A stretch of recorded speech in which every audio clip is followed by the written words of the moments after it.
नमस्कार दोस्तों, मैं राजेंद्र कुमार कुमावत मेरे YouTube चैनल उज्ज्वल क्लासेज पर आपका हार्दिक स्वागत है। हमने पिछले वीडियो में समांतर माध्य पढ़ा था। आज समांतर माध्य का थोड़ा सा जिक्र करते हैं, फिर आगे बढ़ते हैं। समांतर माध्य x बार बराबर होता है आंकड़ों का योग बटे हुए में आंकड़ों की संख्या। समांतर माध्य को औसत के नाम से भी जाना जाता है और माध्य के नाम से भी जाना जाता है। दोनों संकेत हम यूज कर सकते हैं। जहाँ पे औसत या माध्य है वहाँ पे समांतर माध्य ही निकालना होता है। ये समांतर माध्य जो पढ़ रहे हैं हम, वो है यदि यदि आंकड़ों की बारंबारता नहीं दी हुई हो। देखो मैं साइड में लिख रहा हूँ, यदि आंकड़ों की बारंबारता नहीं दी हुई हो तब हम ये सूत्र लगाते हैं आंकड़ों का योग बटे हुए में आंकड़ों की संख्या। बारंबारता f नहीं दी हुई हो तब कौन सा सूत्र लगेगा? x बार बराबर आंकड़ों का योग बटे हुए में आंकड़ों की संख्या लगेगी। हमने एक एग्जाम्पल भी लिया था, देखो उस एग्जाम्पल का हम फिर से जिक्र करते हैं और उसी एग्जाम्पल की सहायता से हम काफ़ी प्रश्न सॉल्व करेंगे अलग अलग टाइप के। यदि x1 x2 x3 dot dot dot xn n आंकड़े हो तो इनका समांतर माध्य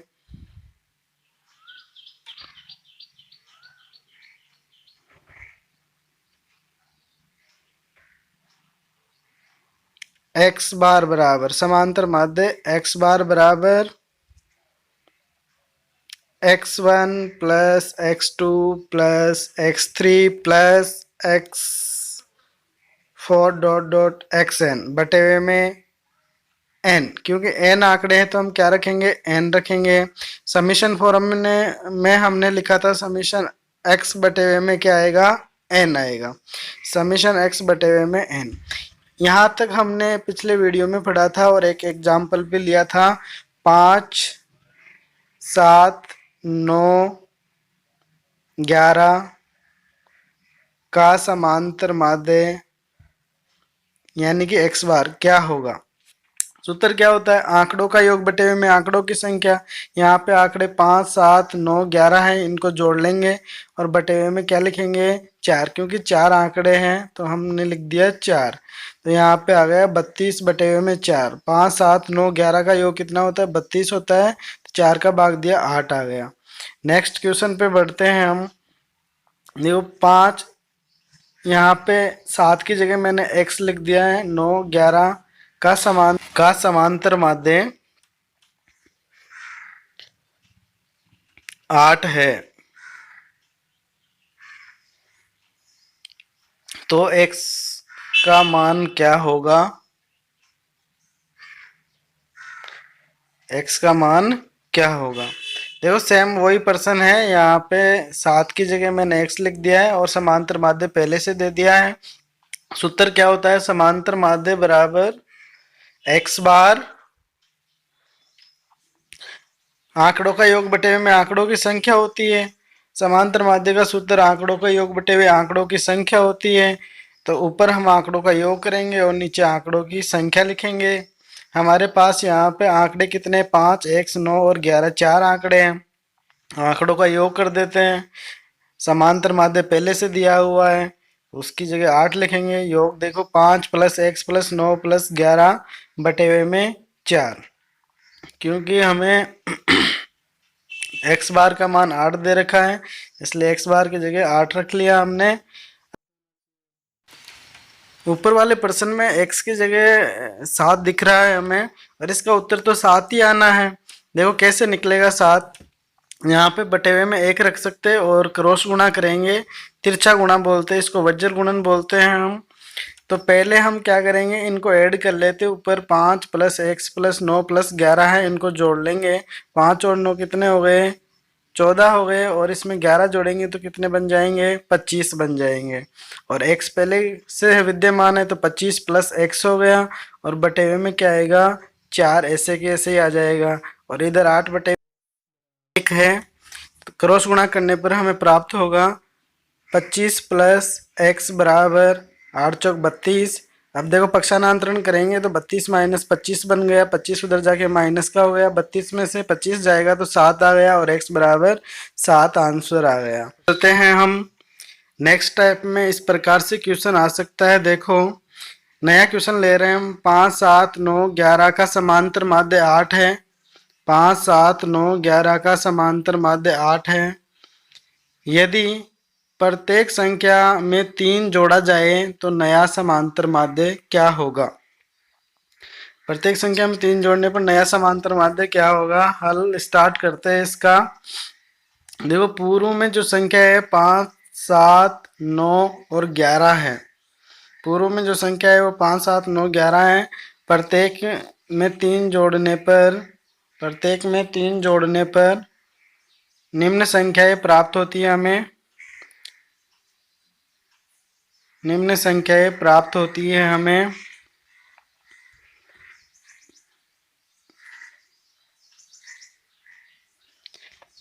यहाँ पे देखो ऊपर सबसे पहले 5 है तो 5 में 3 जोड़ेंगे तो कितना हुआ? 8 हो गया। 7 में 3 जोड़ा 10 हो गया। 9 में 3 जोड़ा 12 हो गया। 11 में 3 जोड़ा 14 हो गए। अब नई संख्याएं आ गई हमारे पास 8 10 12 और 14। हमें इनका समांतर माध्य निकालना है। आंकड़े वही 4 है अभी भी हमारे पास। हमें इनका समांतर माध्य निकालना है। तो समांतर माध्य बराबर आंकड़ों का योग बटे में आंकड़ों की संख्या होती है। तो योग करेंगे 8 प्लस 10 प्लस 12 प्लस 14 और बटे में क्या आएगा? 4 ही आएगा। यहाँ पे इनको जोड़ लेंगे पहले। देखो यहाँ पे जोड़ेंगे तो 8 और 12 कितने हो गए? पहले हम क्या करेंगे 8 और 12 को जोड़ लेंगे। 8 और 12 कितने होते हैं? 20 हो जाएंगे। और 20 में 10 जोड़ेंगे।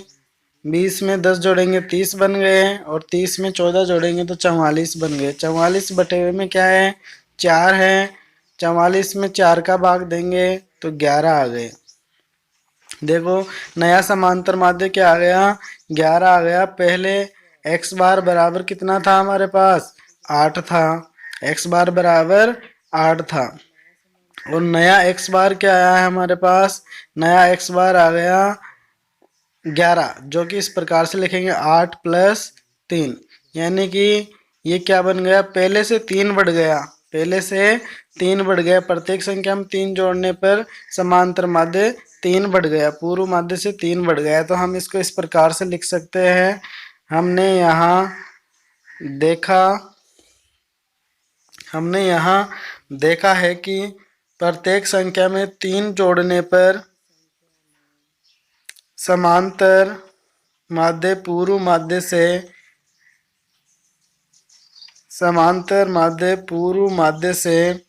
3 अधिक हो जाता है।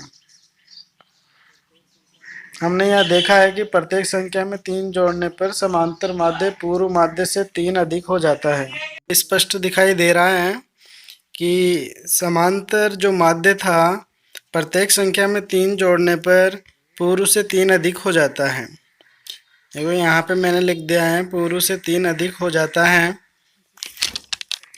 अब एक नेक्स्ट प्रश्न पे बढ़ते हम। वो भी इसी प्रकार का क्वेश्चन है। प्रश्न वही लेते हैं हम वापस से। 5 7 9 और 11 का समांतर माध्य 8 है। यदि प्रत्येक संख्या को का समांतर माध्य 8 है। यदि प्रत्येक संख्या को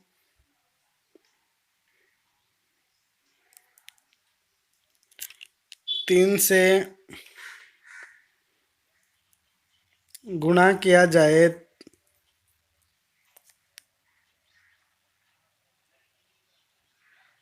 तो नया समांतर माध्य क्या होगा? एक बार फिर से मैं रिपीट करता हूँ। 5 7 9 11 का समांतर माध्य 8 है। यदि इन सभी संख्याओं को 3 से गुणा किया जाए तो नया समांतर माध्य क्या होगा? अब हल पे बढ़ते हैं। इसका हल किस प्रकार से निकालेंगे? सॉल्यूशन इसका हल निम्न प्रकार से स्टार्ट करेंगे। पूर्व में 5 7 9 और 11 को 3 से गुणा करने पर निम्न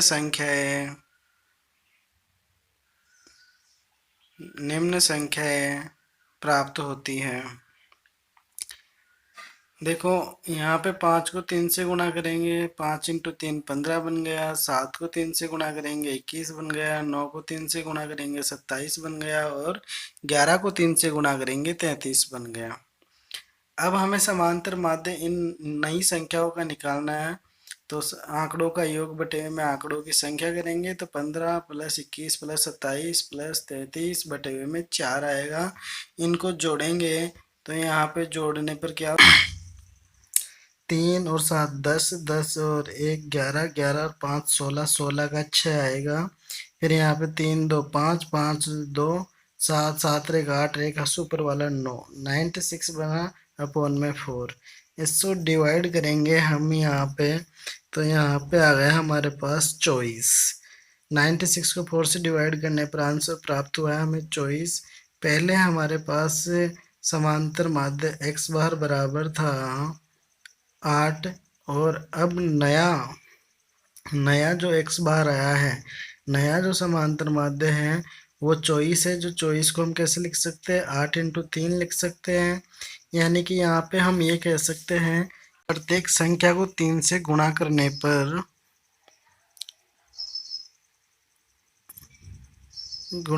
पर x बार का मान पहले की तुलना में 3 गुणा बढ़ जाता है। पहले की तुलना में 3 गुणा हो जाता है, 3 गुणा हो जाता है। कुल मिला के देखो यहाँ पे पहले जो समांतर माध्य था 8 था, अब 24 हो गया है। और प्रत्येक संख्या को 3 से गुणा किया तो समांतर माध्य कितनी गुणा हो गया, 3 गुणा हो गया। नोट डाल के हम ये तीनों पॉइंट यहाँ पे लिख सकते। यदि n संख्याओं का समांतर माध्य x बार है तो प्रत्येक संख्या को a से गुणा करने पर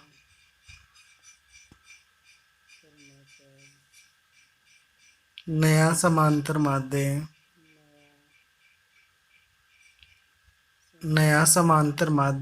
a इंटू एक्स बार हो जाता है, a इंटू एक्स बार हो जाता है।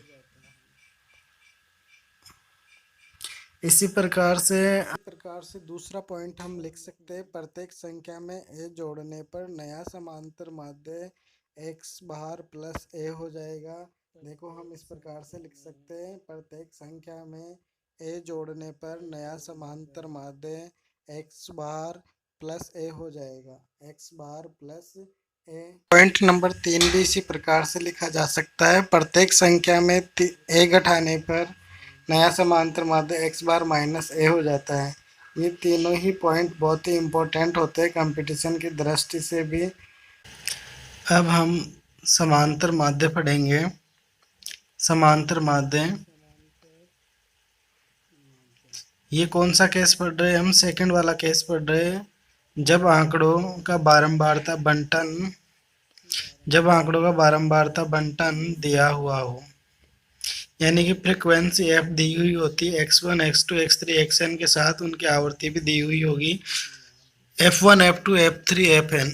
एक एग्जाम्पल लेकर हम इन प्रश्नों को समझेंगे। जैसे एक एग्जाम्पल ले लेते सूत्र बनाने के लिए। माना x1 x2 x3 dot dot xn n आंकड़े हैं। x1 की फ्रीक्वेंसी f1 है, x2 की f2 है, x3 की f3 है और xn की बारंबारता fn है। ये इनकी बारंबारता है। बारंबारता का मतलब x1 f1 बार आ रहा है, x2 f2 बार आ रहा है, x3 f3 बार आ रहा है और xn fn बार आ रहा है। अब समांतर माध्य कैसे निकालेंगे इनका? समांतर माध्य निकालने के लिए हम क्या करेंगे, f1 को x1 से गुणा करेंगे। समांतर माध्य x बार बराबर f1 x1 plus f2 x2 करेंगे plus f3 x3 plus dot dot fn xn बटे में कितनी संख्या है, कितने आंकड़े हैं हमारे पास, एन का भाग देंगे।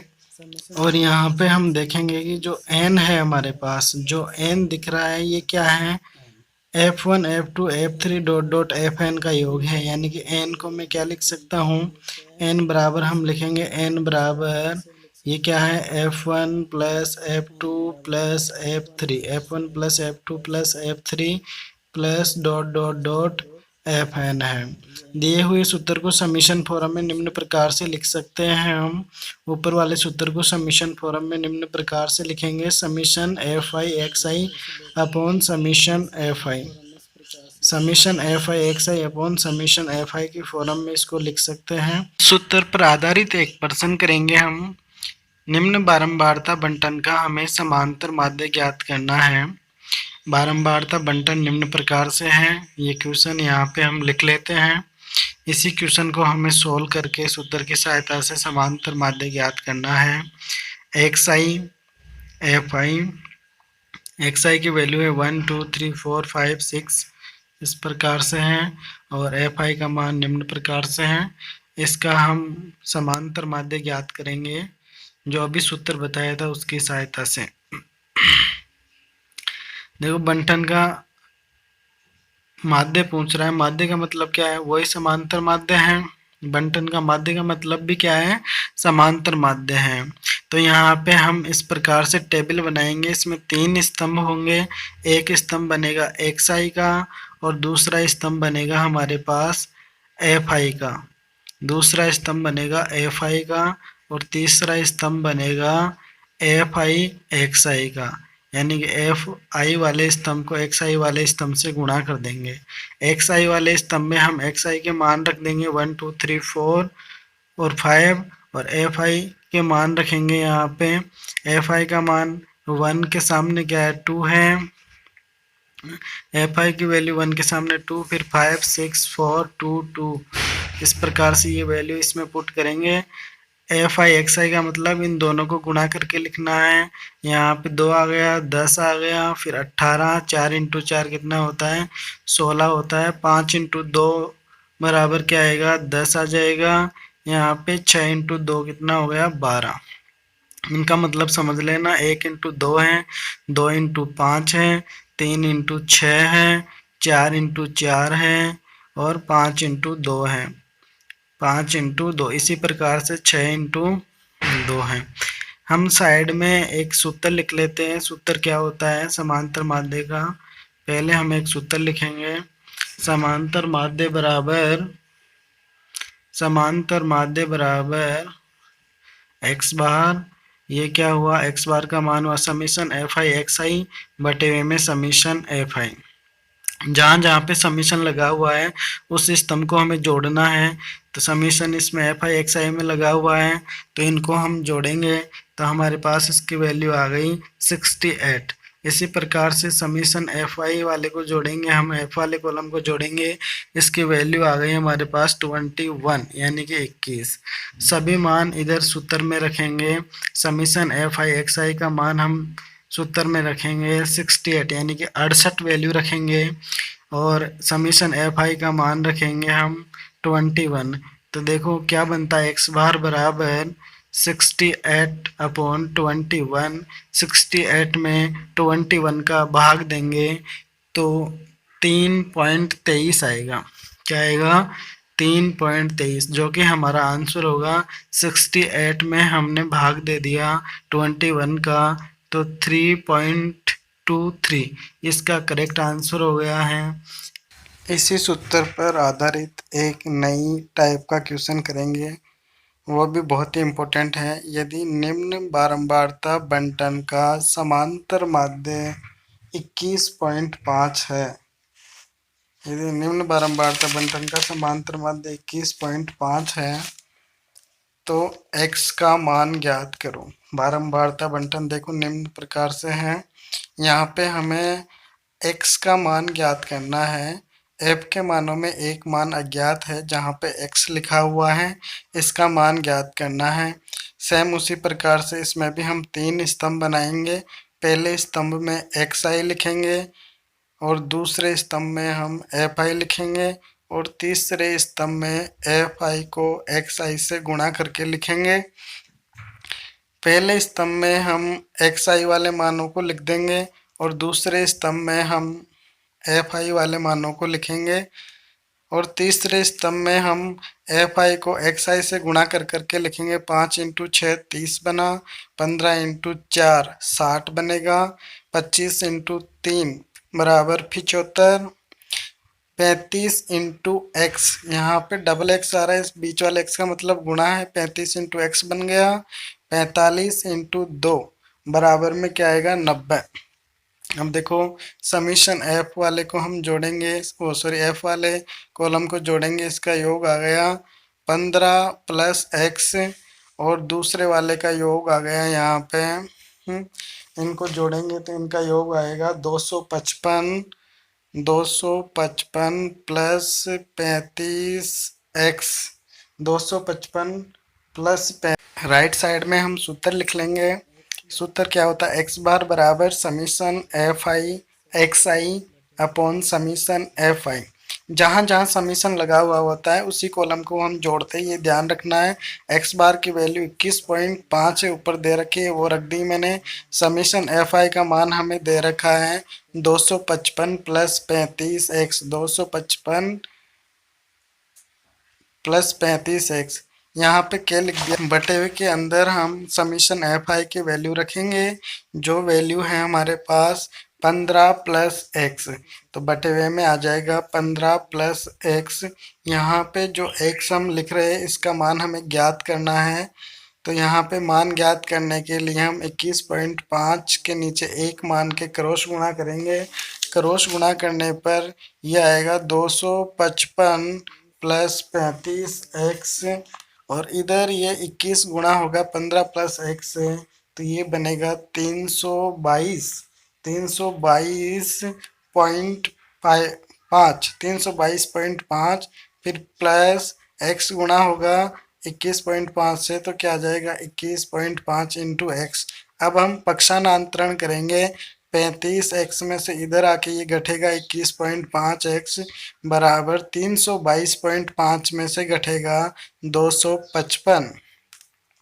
तो यहाँ पे 35 एक्स माइनस 21.5 एक्स में से घटाएंगे तो क्या आ गया 13.5 एक्स और इधर आ जाएगा हमारे पास 67.5 एक्स बराबर वैल्यू आ जाएगी 67.5 बटे हुए में 13.5। पॉइंट से देखो पॉइंट हट जाएगा यहाँ पे, क्योंकि एक छोड़ पॉइंट उसमें है और नीचे भी एक छोड़ के पॉइंट है, तो पॉइंट से पॉइंट कट गया। यहाँ पे हमारे पास x का मान आ गया, कितनी बार भाग जा रहा है 5 बार पूरा पूरा भाग जा रहा है, तो x बराबर मान आ गया 5। अगले वीडियो में कल्पित माध्य की सहायता से माध्य ज्ञात करना सीखेंगे।